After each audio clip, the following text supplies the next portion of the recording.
Faze isto e viverás, diz Jesus.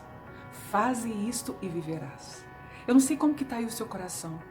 É um coração que busca um sentido de vida, um coração que às vezes se sente tão vazio e que mesmo diante de todos os esforços ainda não conseguiu encontrar aquilo que pode preencher.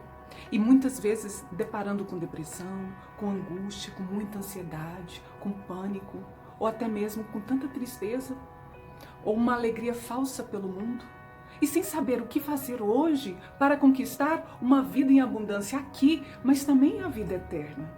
E hoje a palavra de Deus vai nos falar com a parábola do samaritano, bom samaritano, vai nos ensinar o que devemos fazer para possuir, para conseguir encontrar essa vida em Cristo Jesus e poder usufruir da vida eterna, da salvação.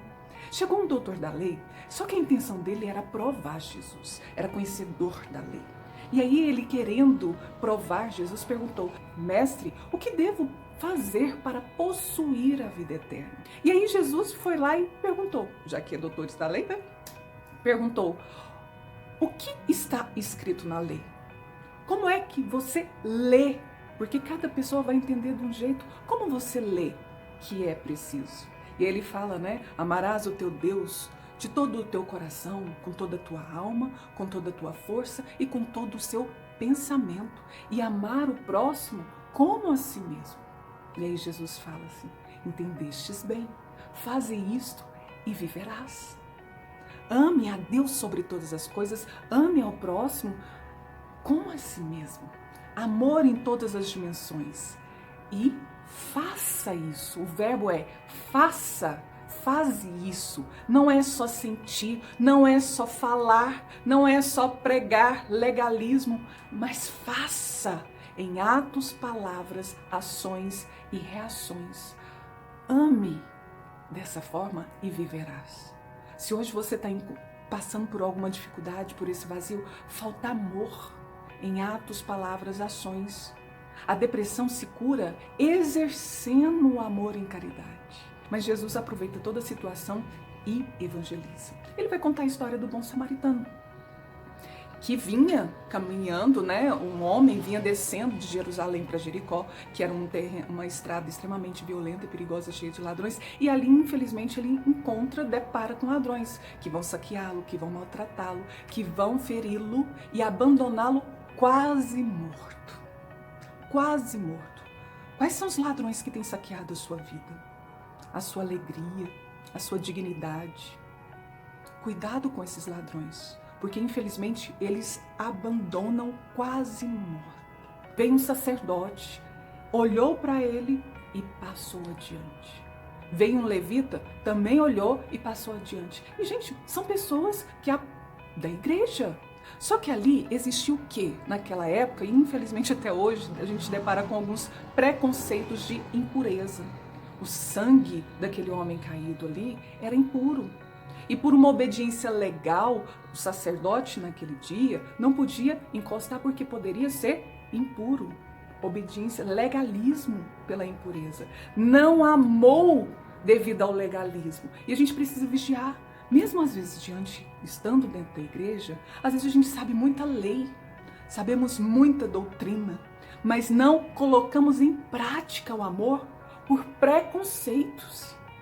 E isso faz, infelizmente, a gente estar dentro da igreja, mas num vazio enorme. E muitas pessoas dentro da igreja não sabem por quê. Mas eu estou dentro da igreja, estou rezando, estou fazendo novena, estou fazendo isso aqui, e as coisas não acontecem. Falta amar. Faze isto e viverás. E aí, aquele homem que foi saqueado lá pelos ladrões, no meio do caminho, veio um samaritano viajando. E o samaritano era tido como uma pessoa pagã, uma pessoa distanciada, um adversário, assim como outras coisas que ali naquela época tinham tanto preconceito, né? Só que esse samaritano agiu de uma forma diferente. Vendo aquele homem caído vinha de Jerusalém, assim como o sacerdote levita, provavelmente um judeu. Só que o samaritano, mesmo vendo um judeu, olha a reação que ele teve. Ele viu o homem e teve compaixão dele. Marla, então como é que eu posso amar? Aqui começa todo o exemplo. Para a gente poder amar, a gente precisa ver. Infelizmente hoje a gente parece que está com tanta escama nos olhos e a gente não consegue ver as pessoas ou as situações ao nosso redor no nosso caminho. Então o primeiro passo, estar atento, ver o que está à sua volta. E o segundo, ter compaixão. Os outros viram também sacerdote e levita, só que não teve compaixão, apesar de serem os doutores ali da lei, da liturgia. Ele teve compaixão. Marla, como é isso? Compaixão. Teve misericórdia. Colocou a miséria daquele homem no coração. Cordes, miséria no coração, misericórdia. Teve compaixão. Então a gente entende que o primeiro passo para a gente fazer o amor acontecer e viver, eu preciso colocar misericórdia no coração, nos olhos.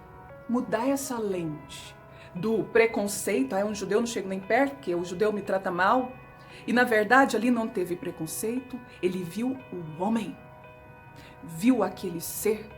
E como é que ele pode ver com compaixão? E aí entra a empatia.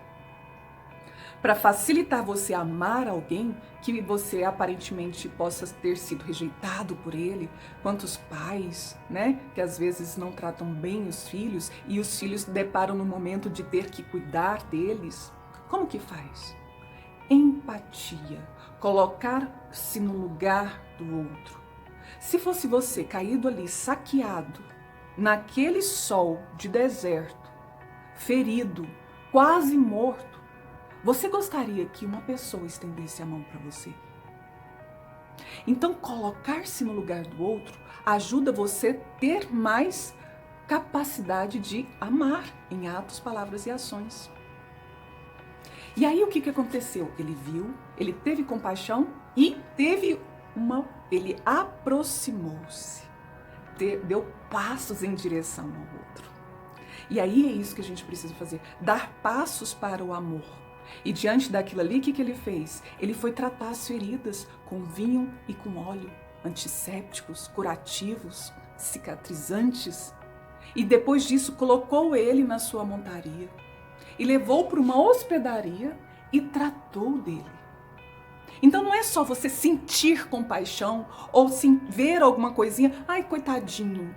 A dó não é amor, não capacita. Mas a compaixão e a atitude de amar modifica toda a história. Você resgata a vida daquele que tem necessidade. E a sua também. E aí o que acontece? Ele vai e trata. No dia seguinte, quer dizer que ele passou o dia e a noite cuidando daquele homem. No dia seguinte ele tinha os seus compromissos, nem por isso abandonou. Pegou 2 denários e deu para o homem da hospedaria. Pediu, trate dele. Pediu para que outras pessoas pudessem ajudá-lo diante de uma necessidade. Ele estava viajando, ele tinha algum compromisso na sua limitação. E às vezes a gente depara com isso, a gente precisa colocar para que algum hospedeiro cuide. E aí pode ser uma ajuda técnica. Por exemplo, se depara com uma pessoa que está na drogadição, mas você não tem condição de lidar com aquela drogadição, você cuida num primeiro momento, mas tem como você, por exemplo, pedir para que uma instituição ou algum lugar, alguma profissional cuide daquela pessoa. Isso é a hospedaria. A gente cuidar e levar e quando a gente vê o nosso limite, a gente pedir no amor para que o outro cuide. E aqui é interessante que ele se doa em tempo, passou a noite, foi no outro dia, e em financeiro. Por quê? Porque aparentemente tinha uma condição, era um viajante. Deixa 2 denários e ainda fala, quando eu voltar, se passar do que eu te paguei, eu ainda vou pagar o restante. Quer dizer que mesmo assim ele não abandona, ele volta para visitar e ver como está a recuperação. E ainda se compromete. Gente, isso é zelo até do início ao fim, é muito amor. E aí a gente vai entendendo que como a gente muda o olhar, colocando empatia. Marla, e como é os santos? Se você quer ser santo, coloque-se, além de se colocar, coloque no outro Jesus. Eu lembro do filme quando eu assisti de Santa Teresa de Calcutá, quando ela viu um homem na rua, né? Ali era comum, mas ela se aproximou daquele homem na rua, no chão, assim como, né, no caso do bom samaritano, e o homem vira e fala, tenho sede. Gente, assim como tocou o coração da Madre Teresa e tornou essa grande mulher que foi tocada em compaixão, gente, como é de arrepiar isso. Então, se você colocar o amor, faze isto e viverás. Faze isto e terás santidade. Faze isto e você terá a vida eterna. Será santo se tiver essa visão amadurecida em relação ao outro. E não uma visão de mágoa, de ressentimento. E é interessante como Jesus ainda vem e muda todo o contexto. Qual desses três que foi o próximo daquele que foi saqueado no caminho? É interessante que a princípio a gente falaria assim, o próximo é aquele que está no caminho, lá no chão, quase morto. E Jesus muda a visão desse doutor da lei. Qual desses três que foi o próximo daquele que precisava? O próximo passa a ser aquele que cuidou? E aí ele fala aquele que teve a misericórdia para com ele. Aquele que teve compaixão, aquele que amou em atos, em ações. E ali a gente precisa abrir um parêntese. Jesus está falando, o próximo é tanto aquele que está caído, mas também é aquele que ajuda.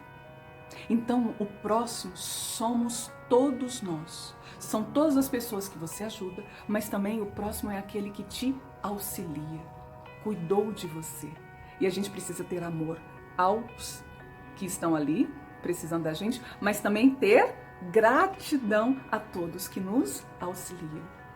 Os nossos pais, Marla, eu fui abandonada, eu sou órfã. Mas como que eu vou ter gratidão? Não se for a sua vida. Você está aí, vivo, ouvindo essa palavra.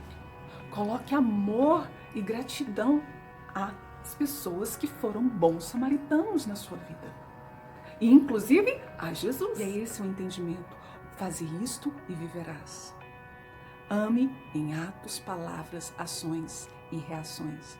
Não só do falar, assim como foi o doutor da lei, mas do agir, com misericórdia, com empatia e gratidão, olhando como se fosse para com Jesus, fará com que tudo seja mais fácil e você seja curado, viva efetivamente e tenha a vida eterna. Conquiste a santidade. Que Deus abençoe a sua vida. E se fez sentido para você, curta. Se tem alguém que faça sentido e você conhece, compartilhe. Que a gente possa enviar essa palavra para todos que têm necessidade de viver. Faze isto e viverás.